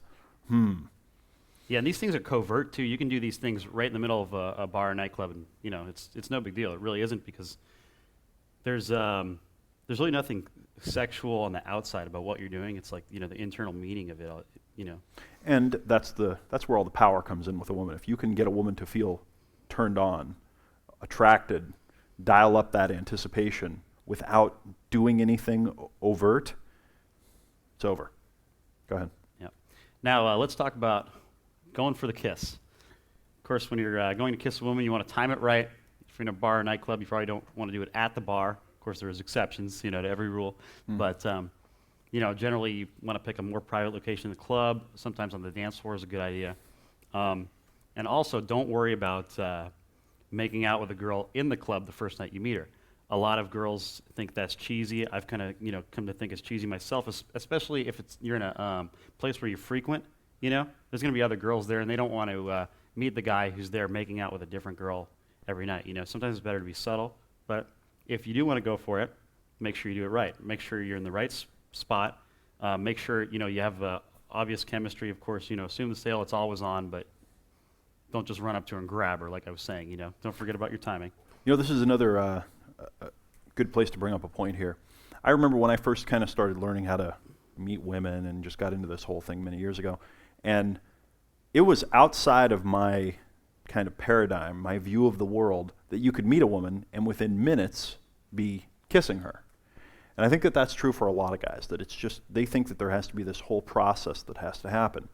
And I've watched, and dare I say, done it myself once or twice, that if everything's right, if the chemistry is just right and the moment is just right, that it's okay and it can happen. And you need to really be watching for those things. You need to pay attention to how quickly her dial-up modem can go up those octaves and build a faster connection, Yes, kissing or making out with a woman necessary to take her home.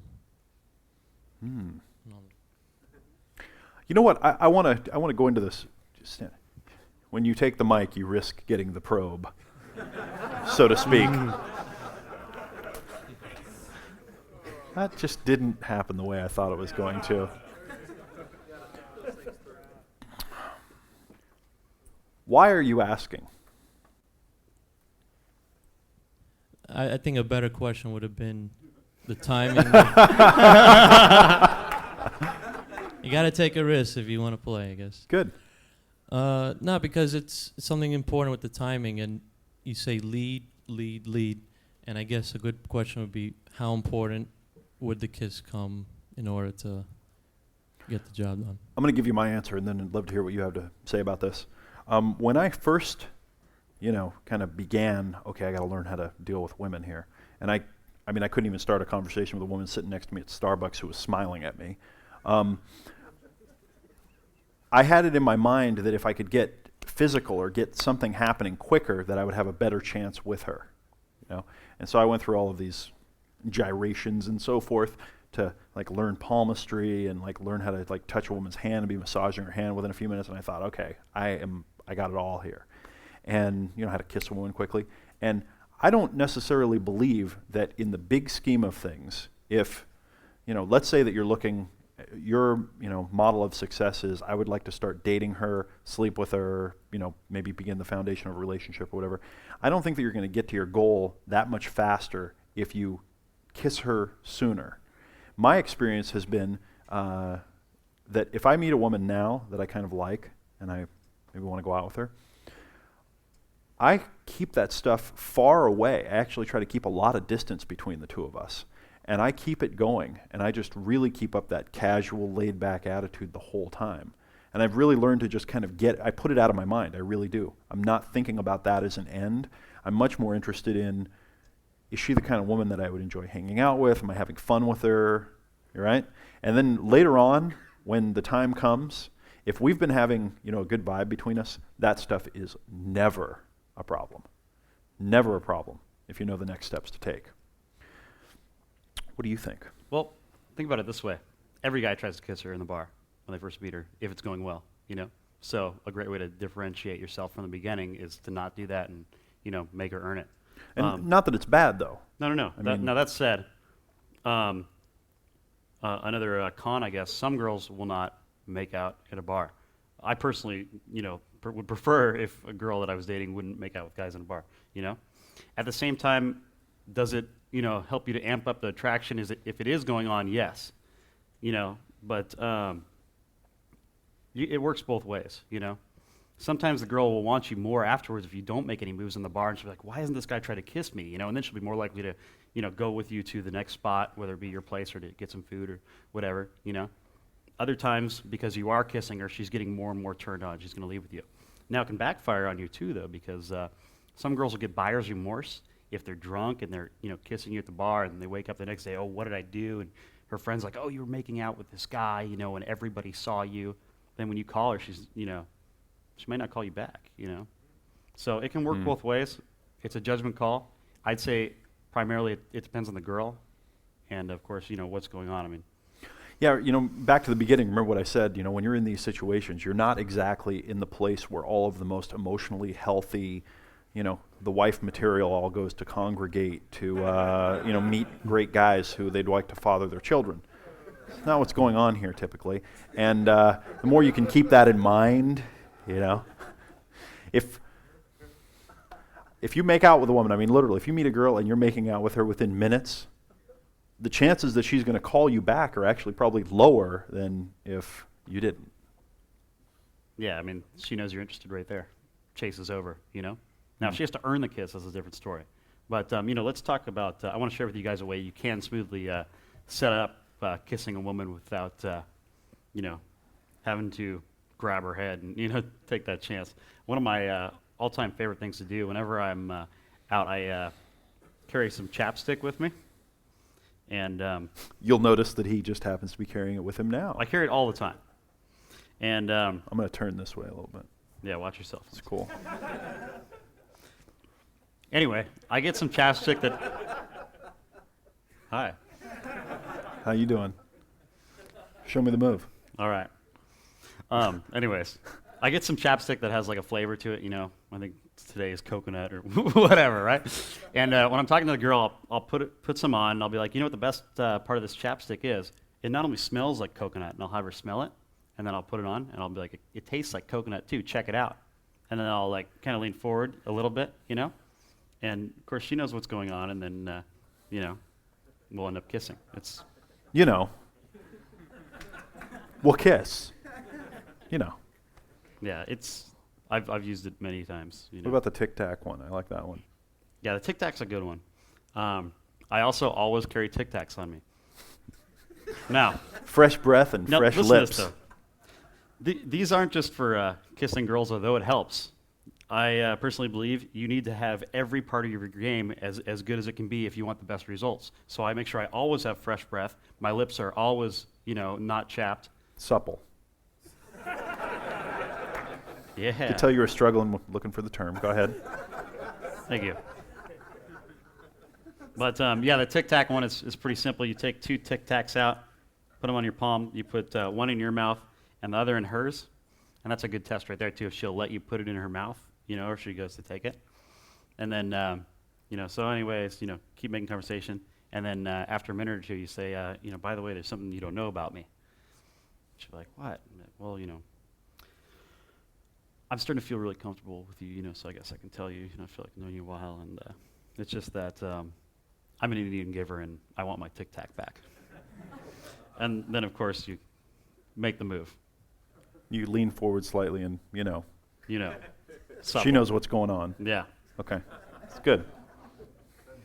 Yeah, so By the those way- two are the only two you'll ever need to know. I've seen this guy do some of these things, and it boggles the mind, truly.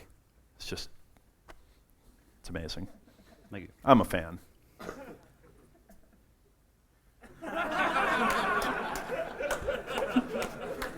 Don't touch me there. Next. All right, continuing the fun. I don't like that the bars close at 2 in California where I live, so I like to have after parties at my place. It's a great way to, invite some girls over to your house, invite her and her friends, and you can even invite multiple groups of girls and get, a nice fun party going on at your house. And now you're really at your house, so you can take that to your advantage. Do you say my house when you walk into your own house? I just know. Oh, I see. You Yeah. just know that one. Just know. Another great way to, build up comfort and continue the fun is invite the girls to go get some food with you. Some of my friends over here live in a great location right next to a diner, and when they meet girls, they'll, invite them over to the diner first and back to the house, and it's a nice, place to go, so you get to know each other a little bit more. And then, like we talked about before, they've already done something with you. You've already hung out once, so then it's just natural to progress back to your house. Another way to continue the fun is just to assume that she is coming back with you and go outside the bar with her holding your hand and grab a cab and jump in it. And I have a friend, and he does something pretty funny. He, when the bar's closing down, he says to the girl, "Hey, I know this great place around here that serves wine by candlelight. Even like up until 2:30 a.m. It's kind of illegal, but it's a small place, so the cops aren't really onto it. Would you like to go?" And then Love the he danger. brings them back to his house, right? And when you bring a girl back to your house, the first thing she does is use the bathroom. I don't know why. It's universal, maybe to put some more makeup on or whatever. She goes in the bathroom. Then what he does is he goes and grabs a bottle of wine and 2 wine glasses from the kitchen, and he runs into his bedroom and he puts the wine and the glasses there, and he lights a candle and he runs back out before she comes out of the bathroom. When she comes out, he takes her hand and he goes, "Are you ready? Let's go." And then he walks her into his bedroom, and the wine and the candle is lit in there with the glasses. Smooth. I've never done this, but I hear it's very effective. Interesting. Getting her phone number. If she's obviously, not coming home with you, maybe you find out she has to work early in the morning, or maybe you're just, want to get some phone numbers at night and you're not focusing all your time on one woman. Always good policy. Remember, the goal is to get her to ask you for your phone number, but, some girls are never going to do it no matter what. Maybe they're playing hard to get. Maybe they're shy. You got to go for it. So when you're forced to make a move, I find it's best to act a little reluctant, kind of like you're doing her a favor, So, if I'm talking to a girl, I'm talking about going to a party on the weekend, I'll be like, "Well, you know what, I guess you could come with me, if you promise to behave, So it's kind of like, you're doing her a favor, and then, of course, you exchange numbers. Or I'll be like, I'll tell you what, put your number in my phone, and, maybe I'll take you there sometime, if you guys have been talking about a restaurant or something, if you think you can handle it, just keeping up those, challenging her with the cocky comedy. Another thing I like to do after I exchange phone numbers with her, to kind of, put some more icing on the cake is I'll give her my phone number and I'll be like, "Okay, now don't you be calling me after 2 a.m. I get enough of those calls as it is." It's a good one. Other ways to get her phone number. One of my favorites is to memorize it. Again, I usually start with, we're getting ready to leave or I'm getting ready to walk away, but there's something you don't know about me. What? Well, I know you well. I can tell you that I actually have an excellent memory. I'm very, very good at memorizing phone numbers. Try it. Test me out right now. Tell me yours. Then they'll tell you. And, remember it for a few seconds, say bye, and then when she leaves, put it in your phone, because if your memory's as bad as mine, gotta have that backup plan. Another great one, if you really want to make her work and it's really on, and she's really into you, and she's talking about hanging out, you can be like, okay, well, hey, go find before you leave, go find a pen and paper and write down your phone number, bring it over, give me your phone number before you leave, make sure you get it, and just have her do all the work, and then she just hands it to you. I like that one a lot. You can also, this is one of my favorites as of late. We'll be talking about doing something or hanging out, or even if not, the conversation's just be coming to an end, and I'll be like, here, put my number in your phone. And then I'll have her put my number in her phone, and I'll be like, okay, call me right now, because, so I have your number, because I don't answer calls I don't know, So then she calls you, and you put her name in, and then you guys both have each other's number, And the indication there is that she's going to call you, and you're going to answer, And hopefully she will, but then even if she doesn't, you have her number, So you're kind of setting it up like she has to work, but, Yeah, a cool thing you can do with your phone is if you've got a phone that's got a keypad on it, you can type things in real quick and you're good with it. You have her call your phone, or you call hers, and in some way get her number, and then while she's not really looking, type in the name that goes with it, like, dorky random chick met at bar Saturday as the name, right? And then you say, okay, call me again to make sure I have it, and then when it rings, you hold it up and she sees that as it's ringing, you go, okay, I got it. Nice. I also do the good. opposite. I'll put my name in her phone as like sex machine or something like that, and then when I call her, it'll come up. Yeah. It's a good one. And who's not going to answer a call from sex machine? I mean, come on. But these sound like they're little dorky things, and truly they are. Yeah. But if you take her phone and you put your number in there, and then you get hers, or you put your number in there, and then you put your name as sex machine, but she doesn't know it. I mean, think about that. You programmed it in, and then when you call her the next day, she's going to be like, sex machine? What? It's great. These are very, very good. Very, very good. Stand Yeah. up. Microphone over here. Anybody got a mic? I sometimes like to have them leave you a message right then too, if they're calling you anyway. So have them leave you a message that tells you, like why you should call them back.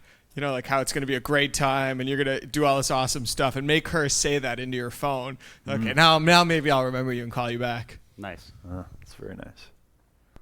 Yeah, and a lot of the stuff we're talking about, it sounds like it's really easy and maybe slick if you want to call it, and stuff. But it's like I said before, none of this stuff will work at all unless you have the inner game attitudes down, And there's some of these things that I've known about for a while, and they never worked until I got other areas of my life handled and figured out some of the more important stuff.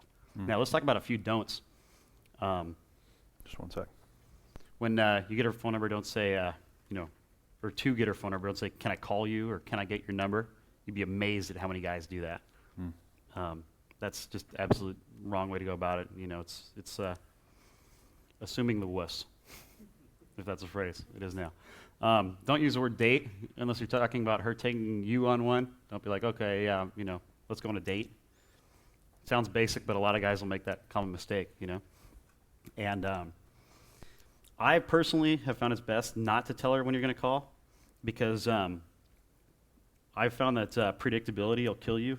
Girls like that uncertainty. They like to keep guessing, and as the challenge, if you'd be like, okay, I'm going to call you Tuesday at noon, and then you do, it kind of, sets you up as a predictable guy that does what you say you're going to do. Now, on the other hand, if you do everything else right and you tell her when you're going to call and you do, some girls will respect that, and it'll, get you farther. That's one that can go either way. But I'd say at first, just get her number and don't tell her when to call. Chance. I kind of threw this in there because it's more of a tactical move, but it's important. Your last chance happens after last call. And one thing I noticed that kind of surprised me is, after the last call in California at 1:30, there's always a party from 1:30 to 2 o'clock at the door, right outside the door of the club. And I get a lot of phone numbers in this time period, because I'll see some of those girls that I've talked to 3 or 4 times that night, but just didn't end up having that deep conversation with. So I'll see a girl that maybe I flirted with a couple times. Deep conversation? Oh. Yeah, We didn't cover that part. That's favorite colors and another program. Yeah. Okay, go ahead. Anyways, you'll see all the girls again at that time. That's a good time if you're really vibing good with a girl, but you just didn't happen to see her. She's got to leave the club sometime. That's a great way to be like, When I lived in San Diego, I'd go out downtown. I remember at this one club, I think it was the Doorman or something. He said that, I can't remember, I think it was the Doorman, said that like at 2 a.m. every Friday and Saturday, I think it's two guys or something in a car, they pull up outside as all the drunk girls are getting out of the club, and they go up and they go, hey, like they've been hanging out with them all night, and they always leave with a bunch of girls.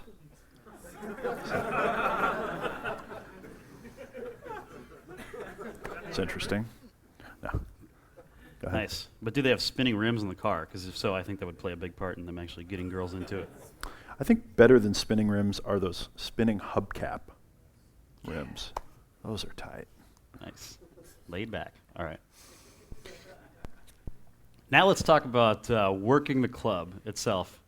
Like David was talking about earlier, I didn't really think about this stuff, when I was thinking about what I was going to talk about today. But then, we went out a couple nights in a row, and, it really occurred to me that a lot of the reason why people have success in bars and nightclubs is because they are socially connected and, know the right people and, can take over the place and own the club. So I just want to share with you guys a few strategies on how you can, walk past those regular guys that are waiting in line and, a few other things. I don't like paying to get into nightclubs. I don't know if you guys do either. And I figured out a few interesting ways to get in free. By far the easiest way, the guys passing out flyers. You always see flyers on the ground of the clubs. When you pick those up, they usually have the promotion company's website or email address, and it says for guest list email. And at first I thought you had to be someone important to email on the guest list. No, they want people to come to the club. People want guaranteed bodies in their club. So go and get on their email list, and pretty soon you'll start to get, email notices once or twice a week with like new happening clubs and grand openings and special events and things like that. And you just reply back, you want you plus however many, and you're on the list, and you're in free and usually pass the line. It's a great thing. If you're ever out with a really attractive woman, you'll notice that at some of the higher end clubs, there'll be a cute girl walking around with a clipboard getting the email addresses and phone numbers of all the really attractive women. You know what I'm talking about? Get that clipboard if you can. I'm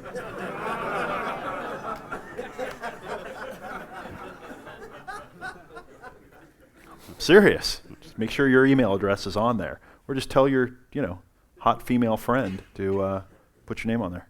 Yeah, definitely. That's huge. In certain towns, that matters more than others. But I tell you, in San Diego, there's really two promoters that run the whole town, and they both have email lists. And if you're on both of them, you can get into any club you want, anytime you want. And I've also started my own email lists, kind of telling people about parties and events like David was talking about. And something else I'll do is when I see that a promoter's having a grand opening at a club, I'll write up a little letter and send it out to my mailing list like, hey, these guys are throwing their grand opening. It's going to be great. This is a great club. They always pull a great crowd. And, of course, that promoter is CC'd on the email, so he gets it. And he's like, wow, this guy is promoting my club. That's really cool, And then next time around, when you're at his club, you meet him, or you can even just send him an email, and you guys are buds, It's a great move. And once you start, networking with promoters through email, just because they promote at certain clubs doesn't mean you're limited to those clubs. If you get in tight with these guys, you can say, hey, I kind of tired of going to Ivar. Do you have any hookups at, Las Palmas? And they usually will know a promoter and will be able to put you on the list. And then you meet that promoter through them. You go and introduce yourself, and then you've got another connection, And the social circle just keeps building and building. You put all the promoters on your email list, and pretty soon you're the guy that always knows what's going on. I've also gone to the point of trying to put everybody that works at the clubs on the list too. All the bartenders and waitresses and all that. And I don't just go up to them and be like, hey, I have an email list. Do you want to join? I mean, you got to start talking to them first, and get them on there. But then they appreciate it, and they kind of see you as the guy that's like in the scene. Even if you're not a club promoter, even if you don't work at a club, even if you have a boring job, you can still get in if you use those strategies the right way. Yeah, I remember. Actually, that club I was telling you about, I'm starting to remember. It's been 5-6 years since I lived down there in San Diego. But this doorman at this club that we hardly ever went to this place. It was kind of lame anyway, but every once in a while it would be kind of hopping. but I was always just really cool to the guy. I just stood and talked to him about what he was up to. And you'll find that if you start talking to doormen and like bouncers at clubs especially, that there's this whole aspect of their life and their job that kind of sucks. You know, like and they usually have lame regular jobs that they don't really enjoy.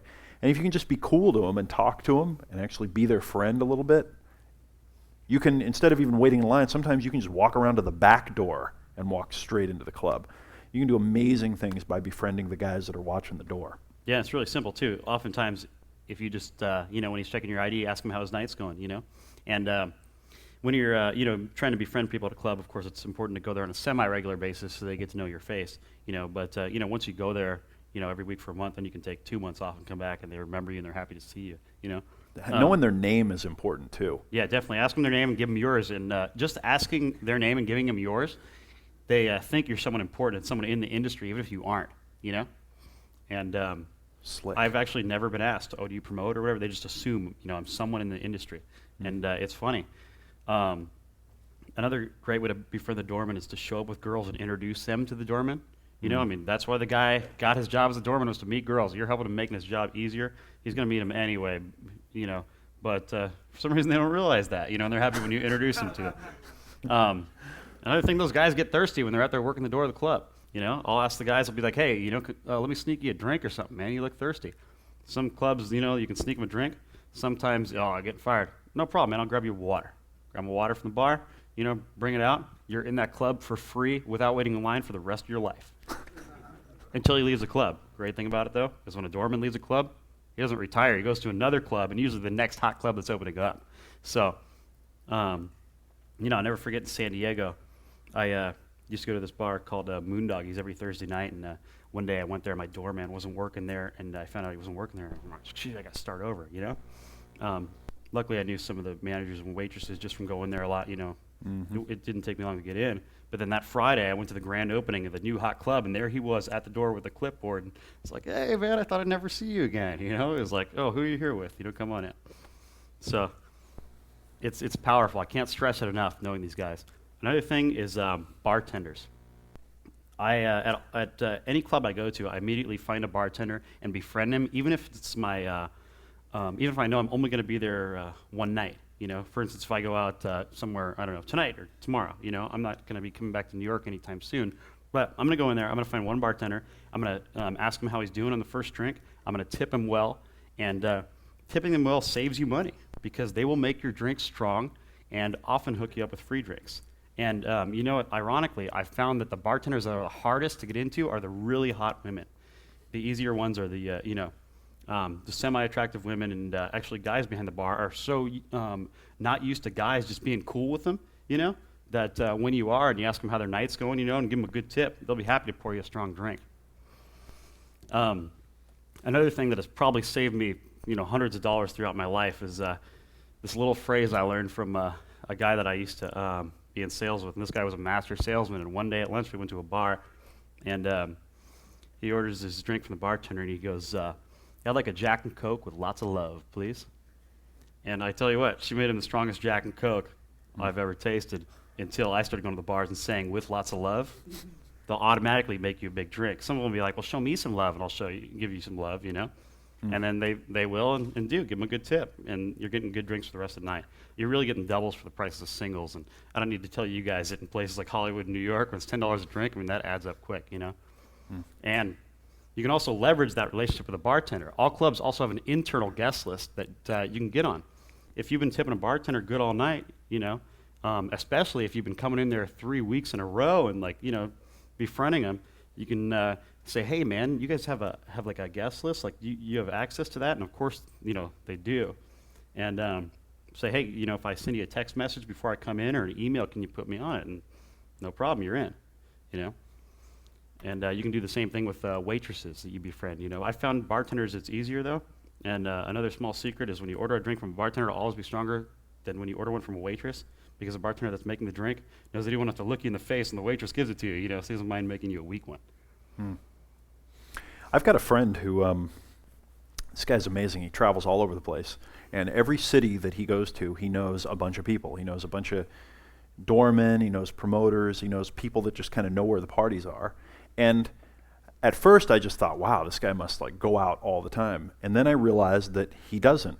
He just, when he connects with someone, he says, hey, what's up? He talks to him for a couple of minutes, he gets their number, and he says, I'll be in touch. And he does. So when he shows up in San Diego, he just touches base. He just starts calling everyone and saying, hey, I'm in town. And there's this energy about, hey, he's in town. I'm only here for a few minutes. I'd love to hang out. But he's connected to all the people that are connected to the network. And so every time I go somewhere with him, I see he just gets in everywhere. He always knows where the parties are. He always knows what's happening. Yeah, exactly. Along those same lines, usually when I meet a new bartender, I'll greet him like I know him, you know? Like when he comes up, he's like, what do you want to drink? I'm like, what's up, man? How you been? How's your night going? You know? And he's thinking, shoot, I should remember this guy. I feel bad. I better make him a strong drink, you know, or give him around. Works, you know? This is interesting logic you've got going in your mind here.